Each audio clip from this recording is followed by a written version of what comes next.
In 2016, a short documentary was released called Ashley Madison: Sex, Lies, and Cyber Attacks. And now, a Netflix docuseries is dropping called Ashley Madison: Sex, Lies, and Scandal. Titles are suspiciously similar, but how is the content for this new expose? When Ashley Madison, a dating site for people seeking adulterous affairs, is hacked, millions of users' intimate data is exposed, wrecking marriages and destroying lives.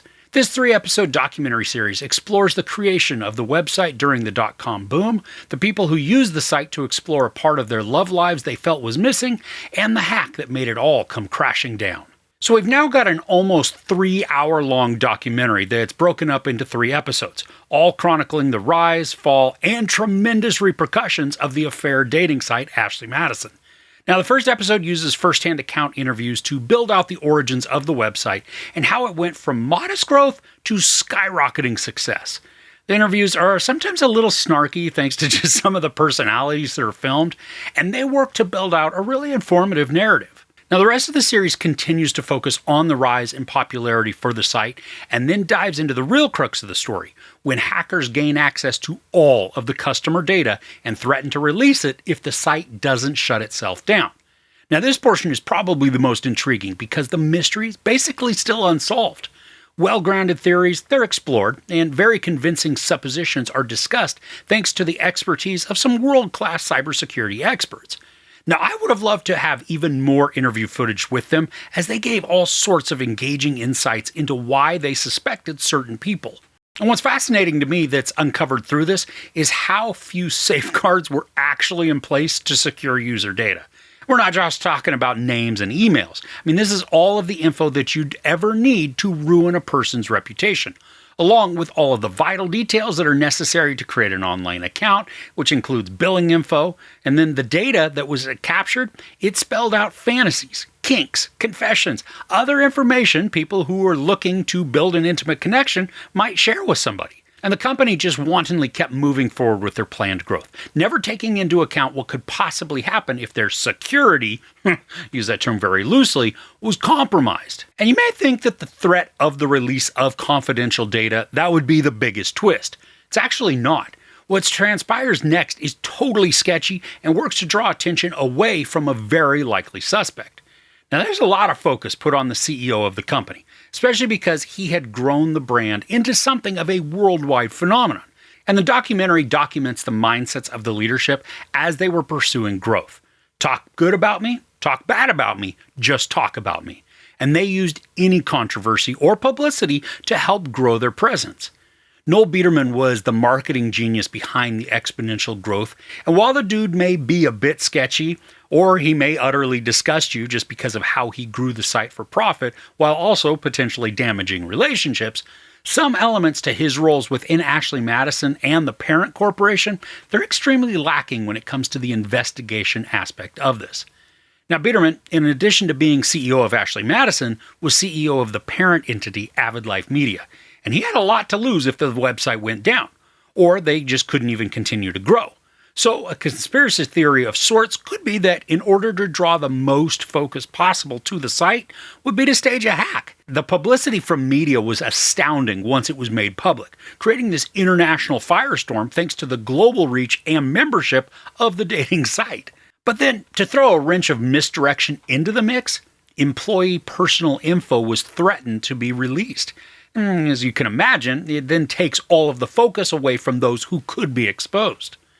Because who wants their own stuff out there, right? And there is also info that's dropped that should probably be shocking, but in today's world, and with how skeptical I am of humanity, some of the tactics the site used are completely expected. The large proportion of users were men, obviously. I mean, come on. But to combat this and have women that the men could actually chat with, the site needed to creatively come up with female users. And one tactic was to offer free and unlimited usage for any females. The men, they had to pay, and pay for everything. But when that still didn't create the necessary ratio, the company turned to creating something that most of us are now very familiar with: bots. Now, the level of marketing genius, it is both awe-inspiring and horrendously disgusting, because so many men were just being trolled by a computer program that would instigate conversations that required the men to pay to respond. I mean, it's a money-making racket, but it's skeevy. And the thing that kept popping into my head as I learned about this aspect is that at some point, these men are actually looking to hook up. I mean, the whole reason for the site was for married people to find other married people who wanted to get their rocks off with someone who wasn't their spouse. So if dudes are chatting online with babes all day, there is going to come a time when they want to meet up.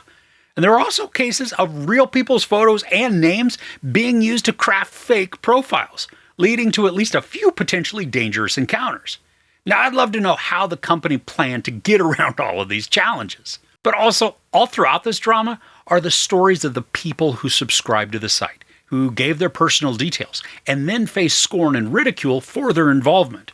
At least 2 of the people interviewed came from a very religious background, so this became even more scary and damning for him. And one of the accounts, I thought it was devastating hearing all that transpired because their name had become public record.